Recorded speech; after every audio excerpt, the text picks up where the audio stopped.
somebody was like, everybody loves you. What does that feel like? And I was like, it feels like precarious. For a few years, it seemed like Jennifer Lawrence was everywhere. I'm just the crazy slut with a dead husband. You want to be more like Carmine? Why don't you build something like he does? If we burn, you burn with us. Outside the movies, Lawrence had this vibrant public persona. Oh my God. This is Elizabeth Taylor. And she was like, no, it's not. But a lot has changed since she won an Oscar 12 years ago and tripped up the stairs on the way to get her statue. She's gotten married, had 2 kids, and taken breaks from making movies. Now she's back in Die My Love, directed by Lynn Ramsey and co-starring Robert Pattinson. In it, she plays a young woman who's being driven mad by motherhood. It's a searing performance. But when I sat down with her, I was struck by how scarred she seemed from her early fame and the backlash she got over her political advocacy. Here's my conversation with Jennifer Lawrence. Thank you so much for joining the interview. I'm so excited to talk. Thanks for having me. I want to talk about your new film because I have a lot of thoughts. So this film was adapted from a book by Ariana Harvitz, and Martin Scorsese was the one who wanted you to play this role after he read the book in his book club. I know. When he reached out, what did he say? It was very complimentary, so I would be remiss to repeat it. Please repeat it. No, it was very nice, but he was just like, I think first of all, like he said that I should read it and that, I would be good in it. And I read it. I had just had my first baby. And so it was a lot. It was really overwhelming. I read it in one sitting. But I was actually in a really good place in my kind of postpartum journey. I didn't struggle in the kind of classic postpartum way. I bonded right away with my son. And so I think because of that, I was able to allow my mind to kind of go to those darker places. I think if I was in a dark place and I read it, I would be too afraid of it. And so it's kind of like turning all the lights on and looking at the monster under the bed or something. Before we move on, who is in Marty Scorsese's book club? I know. I don't know. I mean, I could just ask. I think you need to the ask. worst he could say is, I don't feel like telling you. Yeah. Are you in a book club? I'm in a soft book club. So we tried to make like an official book, but we're just too different in our tastes. Back to the film. As I was watching it, it seemed to me sort of like this scream against the current elevation of domestic life and perfect motherhood as sort of the pinnacle of female achievement. What is this film about for you? It kind of morphs for me.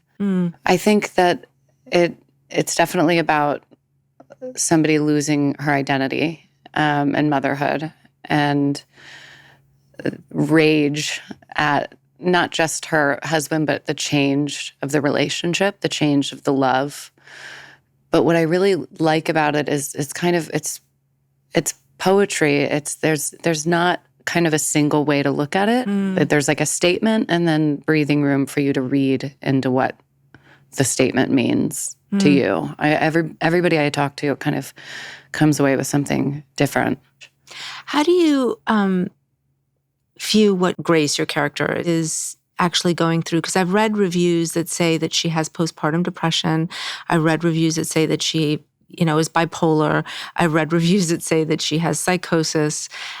I'm wondering, first of all, does it matter? And then how you understood what she is experiencing.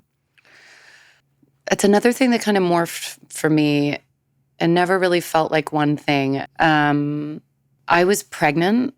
I was in my second trimester. When you were filming this? When I was filming this. And I think that there were certain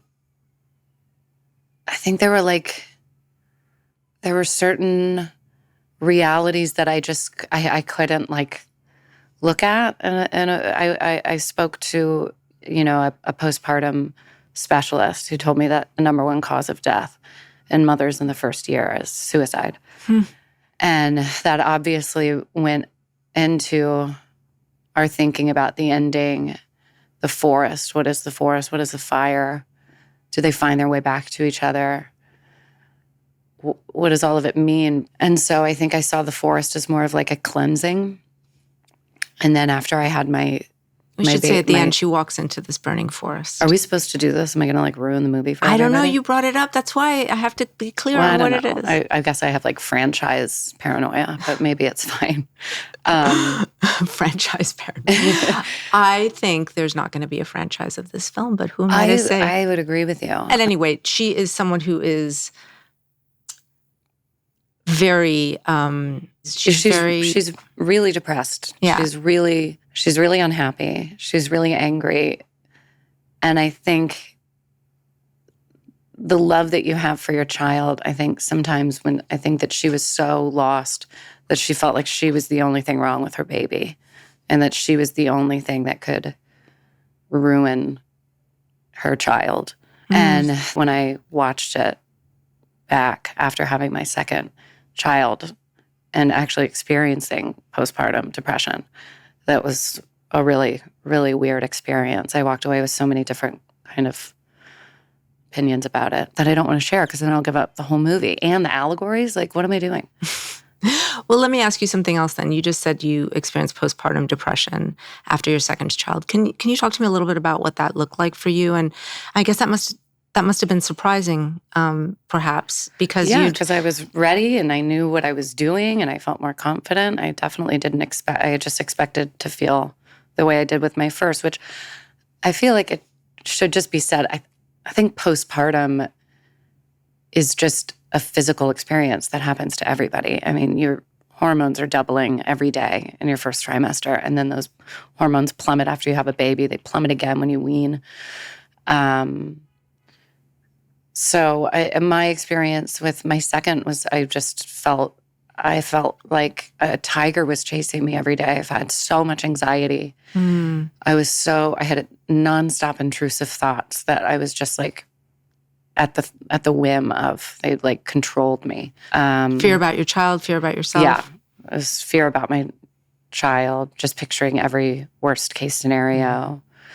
And then just doubting everything that I was doing, everything that, and then I was already in therapy, but I got on a drug called Zurzuvae, and I took it for 2 weeks, and it really helped me. So if anybody is having postpartum Zurzuvae, I'm not paid by them, but they could maybe throw me something. But that helped. Yeah, I went on a pill that was designed for postpartum. I took it for 2 weeks. And it helped a lot. I'm a parent myself and also someone who's suffered from mental illness, PTSD, and other things. And so, I was watching the film. And again, I think what's really powerful about the film is that it can speak to different things that people have experienced. There's the universality of course, anyone who's been a parent and a mother, but also just anyone who's struggled with their mental health. Have you, other than that time of postpartum depression, struggled with sort of mental health issues, things like that helped you sort of understand the character a little better? Yeah, I've struggled with anxiety for most of my life, and anxiety's close friend is normally depression because by the end of the day you're so exhausted from the adrenal burnout that you just kind of plummet and get really sad from that. So I've struggled with that before. I think more of what I kind of brought into the headspace is the feeling of just never feeling like you're doing it right. Like I just kind of live in guilt and just, is this the right breakfast? Is this what we should be talking about on the way home from school? I just kind of am always worried that I'm failing them. And I can keep myself from being swallowed by that because I know I'm a good mom and I know my kids are happy and I have a great husband and I have great support at home. So I can do a reality check and be like, everybody's okay. You're just spinning. but she can't and she doesn't. And so she really just goes there. So that was kind of very easy for me to follow that spiral. kind of, spin down the drain. The other thing that she sort of deals with is a loss of her creative self that is also really hard. I mean, one of the things that I think as mothers you can feel often is just how your child seems to just leech all of the all of the energy, all of the feeling of motivation out of you, and you just kind of give it all to them. And as someone who is in a creative field, as an actor, I mean, was that something that you kind of were able to connect with? Yeah. I mean, having kids is sacrificial, and I mean, it's gratifying and it's amazing and rewarding. It's all of the things, but it's not sacrificial. And I've never had to say no to something before that I really wanted to do. You know, I could just go do it. I do wrestle with, it feels vain and selfish that I love being a creative person as much as I do. My kids and my family are more important, obviously, but they feel like equal parts of me, like an equal part. Like I would not be complete if I couldn't make movies. I just wouldn't. And on the one hand, like when I had my son, my firstborn, I was like, being an actress is the perfect job for being a hands-on mom. Like I can go years without working. I can be so hands-on, you know, and then I go work a little bit, they visit, yada, yada, yada. And like, this is perfect. And then now I'm realizing, I'm like, oh, that was COVID. And you are quite busy. And so I'm kind of reckoning with that, and have been, of just like, how much is it okay to love this and not want to give it up? So I definitely relate to that. I found the opposite problem with creativity. I had so much anxiety when my second was born that the only way I could escape was in stories and books, and in particular, the American Revolution. And so I really lost myself in kind of ideas, and that's always been how I digest feelings. The American Revolution, do tell.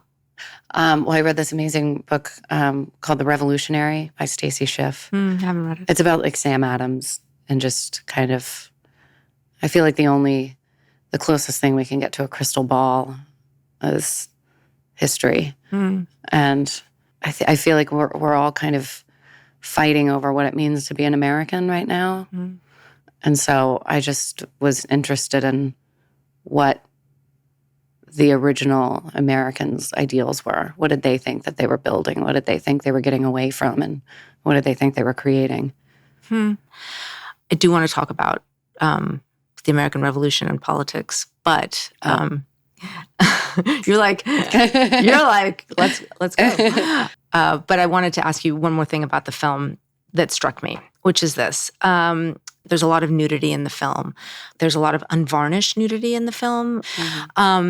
And, you know, knowing that you were pregnant, I'm just wondering how we have such a complicated relationship in this country with nudity and women. And I was wondering how you thought about that in the film, and like sort of the challenges of that.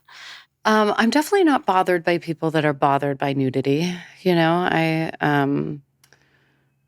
they don't have to see it. They can fast forward it. But I don't really care about being judged in that way. There's this freedom of vanity in a way, because I'm pregnant and it's my second. Like, I really was not adequately prepared for how I was like, oh, I'll just be like 4 or 5 months. Like, I won't even start showing until I'm like 6 or 7 months. And that's not true when it's your second. I just kind of had to like let go of any kind of vanity. I mean, I sucked in as hard as I possibly could have, but I wasn't going to diet. I was pregnant. I couldn't exercise. I was working. So there's just like this kind of like real freedom to it. Did that feel good? Yeah. That release? Yeah, it feels nice. I mean, I do have moments where I'm like, what technically are the differences between me and a prostitute? but it doesn't keep me up at night. What? Oh, wait, Well, I don't think that there's anything wrong with prostitution either. I don't. I'm not saying that there is. It's funny that your mind went there. I'm very good at attacking myself. I can find every angle. In fact, I should do this interview. What would you ask you? No. My God, it would be so sad. Sorry, I have to class you too because your publicist is asking to adjust your jacket. Oh no, it means she didn't like something. What'd I say? Actually, now that we're paused, I'm going to pee. I'm just going to run out of the building. All right. Yeah. Sorry. For what? Is everything okay? Yeah. No, I didn't get yelled at. I just peed. Good. I believe in freedom of the press. I believe in freedom of the press too. Damn it. It reminds me of one battle after another. Talking about freedom, baby. Okay.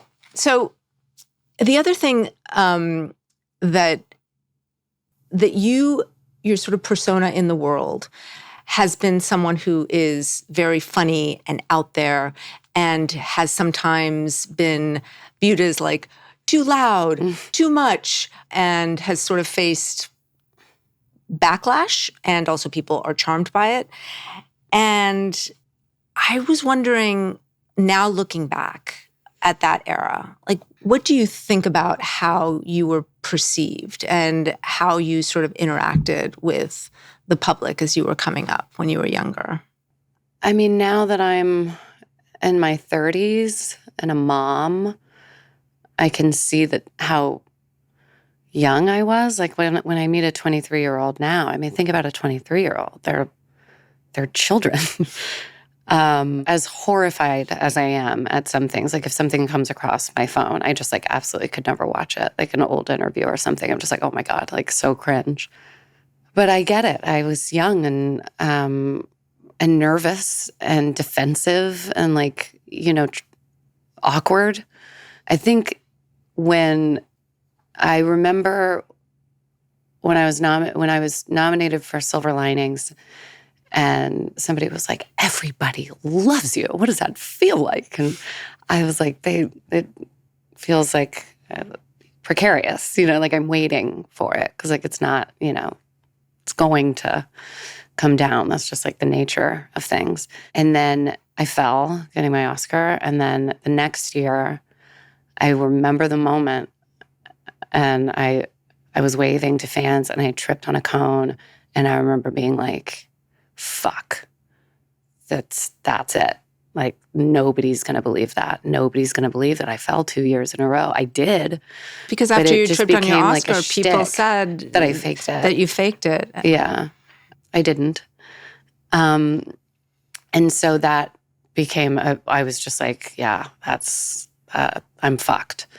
And I was. Everybody just kind of thought that meant everything that I did was fake, and it was like all a shtick. This is how it felt to me. Mm-hmm, mm-hmm. That I just kind of got like found out as this like fraud.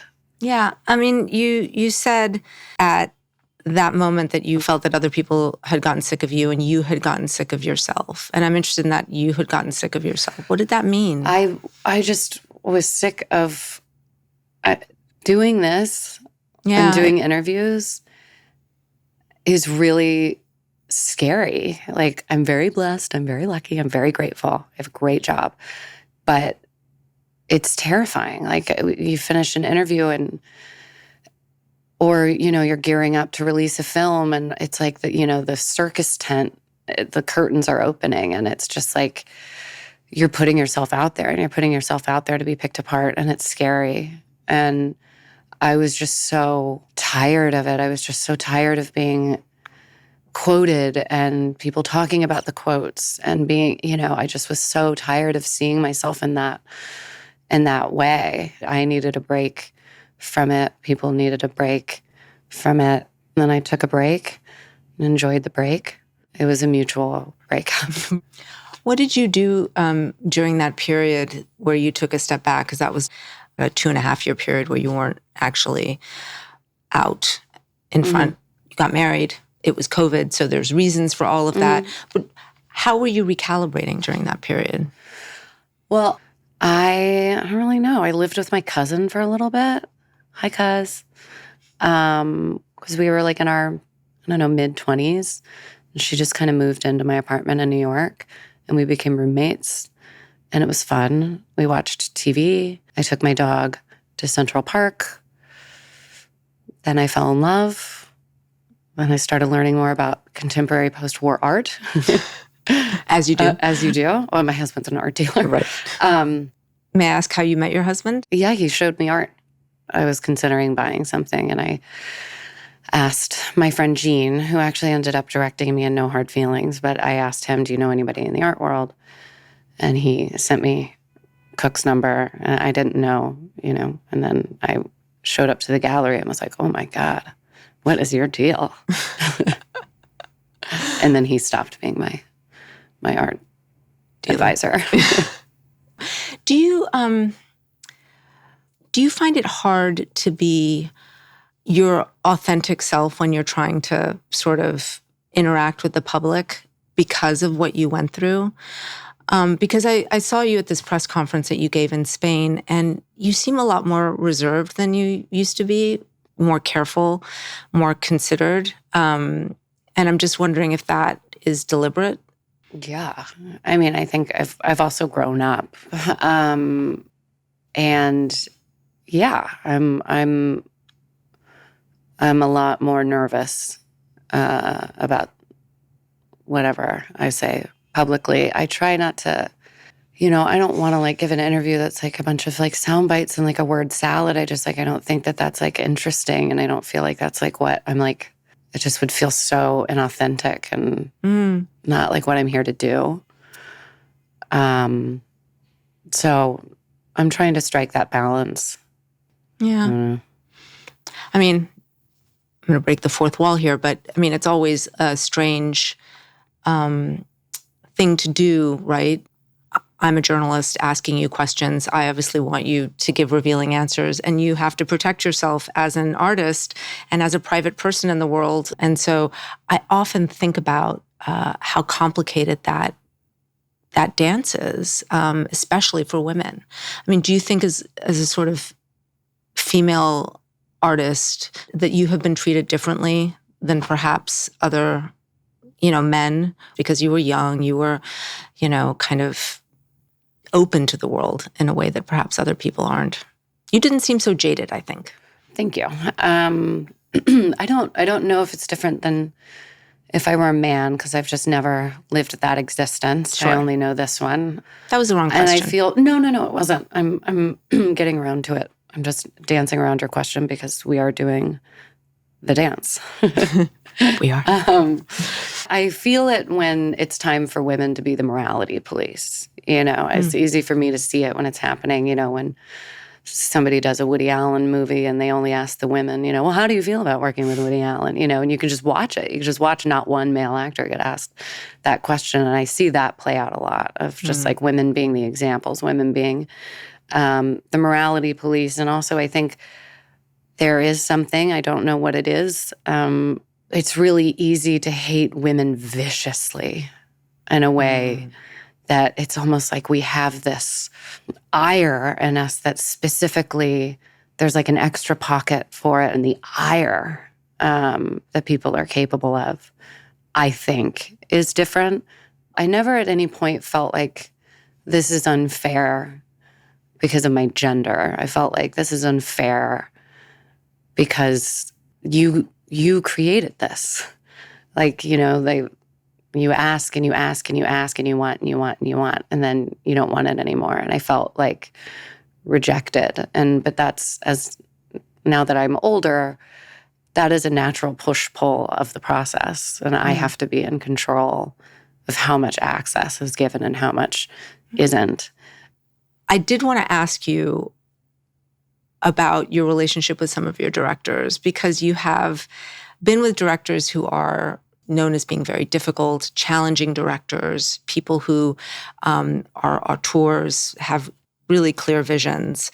And, for example, when you were making Mother with Darren Aronofsky, you hyperventilated, you tore your diaphragm, you got medical attention, and then he made you film the scene again when you got back. And I'm just wondering what that kind of intensity does for you. How do you work with directors who really bring that out in you and demand that of you?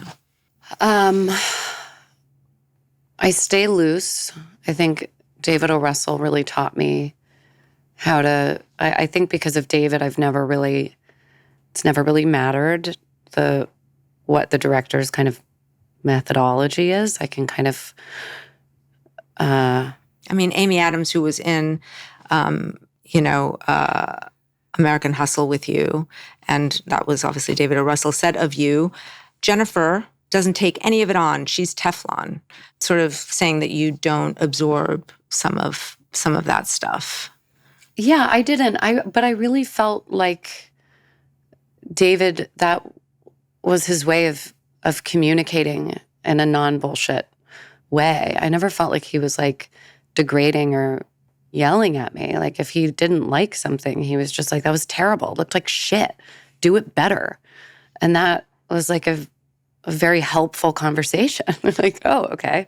I'll do it better. How so? I don't know. Slower, not so loud. It was just very, and I'm not sensitive. I don't know how you can be in this industry. Like, especially, these young girls hopefully are going to grow up in a different Well, Amy Adams said that she and, also, that she cried on set. When she talked about you being Teflon, she said that for her, it was hard. Well, maybe he was harder on her than he was on me. And also, I don't know. Yes, of course I'm sensitive. I'm really sensitive. I was about to say, we've literally had this entire conversation about how sensitive you are. I'm so sensitive. I can't believe I just said that. I had a conversation with a girl the other night. She was like, oh, I'm the middle of with two brothers. And I was like, I'm the middle child with two brothers. And we just like talked about it passionately for 5 minutes. And then I was like, I'm the youngest.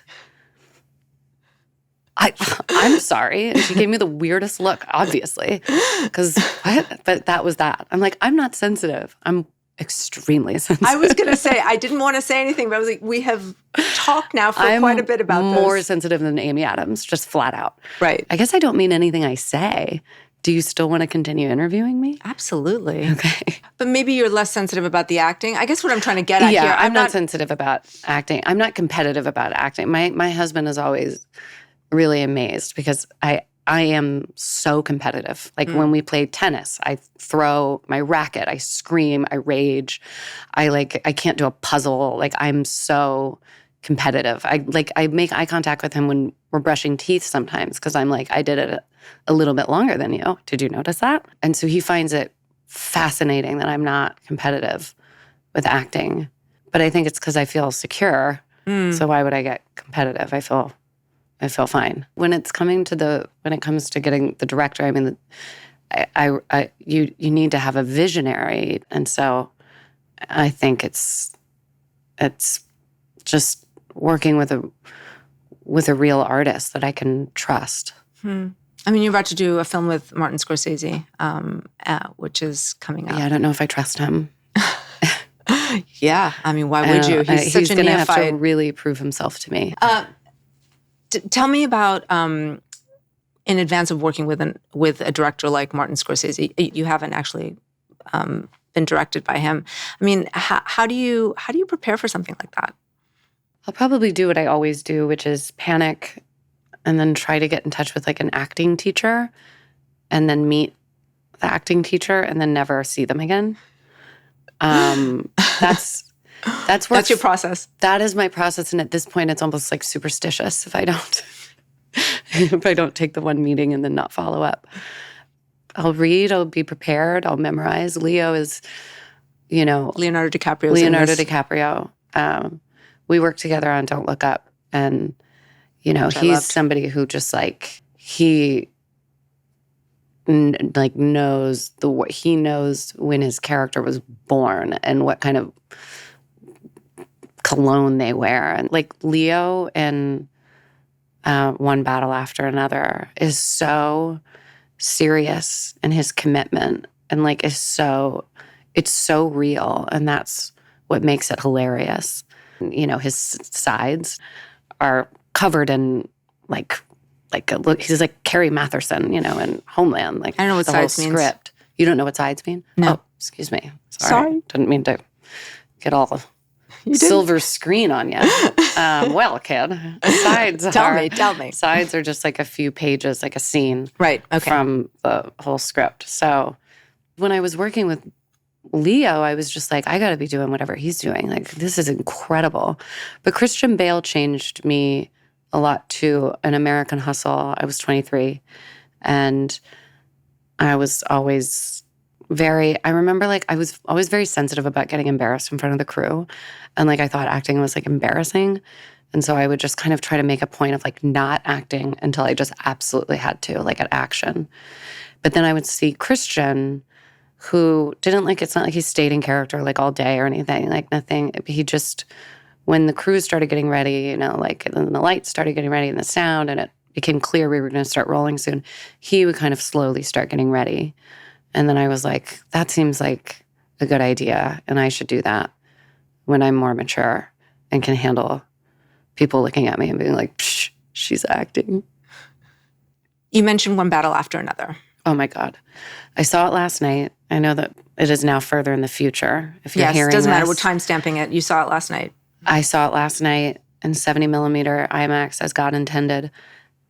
It's the most incredible movie I've ever seen in my entire life. I feel so grateful to have just, for that to exist. I just like kiss the ground that movie walks on.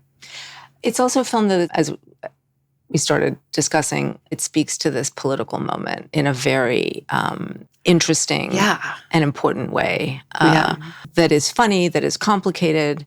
And it's a good idea. It's not a bad idea. What do you mean? A revolution.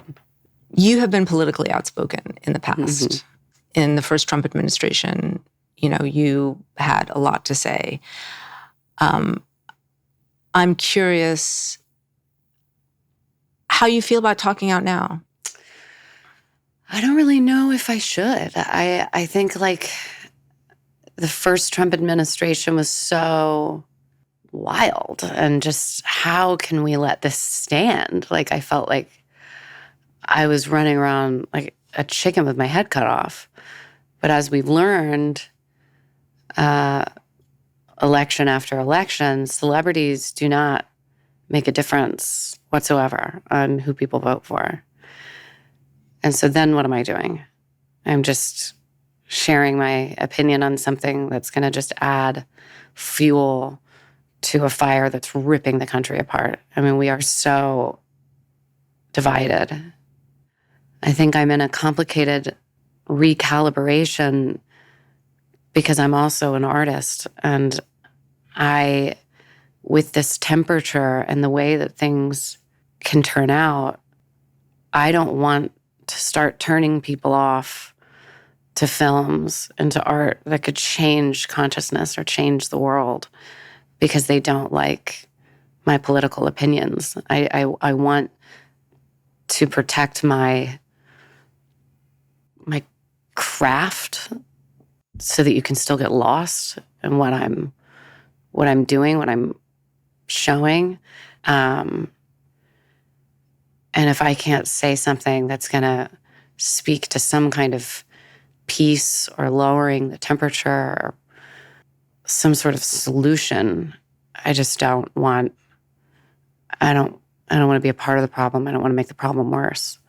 I mean, I saw you at a press conference recently when you were speaking about Gaza, point to our elected officials as the people who need to be responsible for answering those questions and not putting that on actors and other celebrities to sort of take a stand. Yeah, just like if it's like looking at a chessboard, you know, you just watch these actors' faces who have had incredible careers and done amazing things and made incredible contributions, that all of a sudden one half of the internet or one half of the country just can't stand anymore. They don't want to see their face anymore because of blah, blah, blah, blah, blah.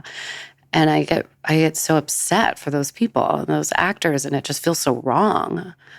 So I don't know. I try to express myself and my politics through my work. I made a documentary called Bread and Roses about the Taliban retakeover in Afghanistan, and Zorofsky versus Texas about the abortion ban. Pretty much a lot of my movies coming out from my production company are expressions of the the political landscape, that's how I feel like I can be helpful. That's how I feel like I can, I don't know, bring awareness or do something. Do you regret how you dealt with things before?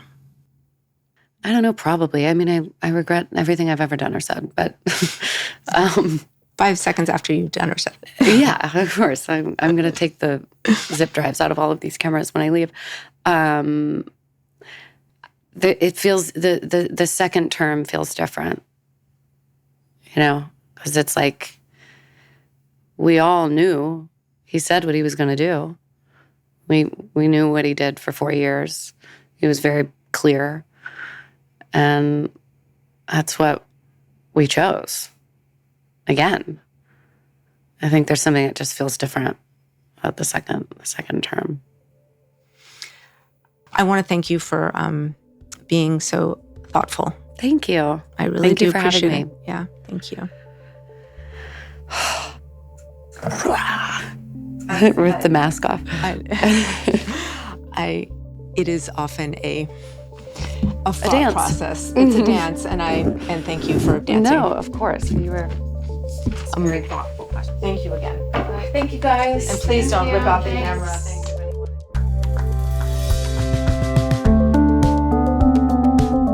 I'm Lulu Garcia-Navarro. And I'm David Marchese. And we're the hosts of The Interview, an audio and video podcast from the New York Times. Every week, we interview fascinating and influential people from all walks of life. Subscribe to our YouTube channel so you'll never miss an episode.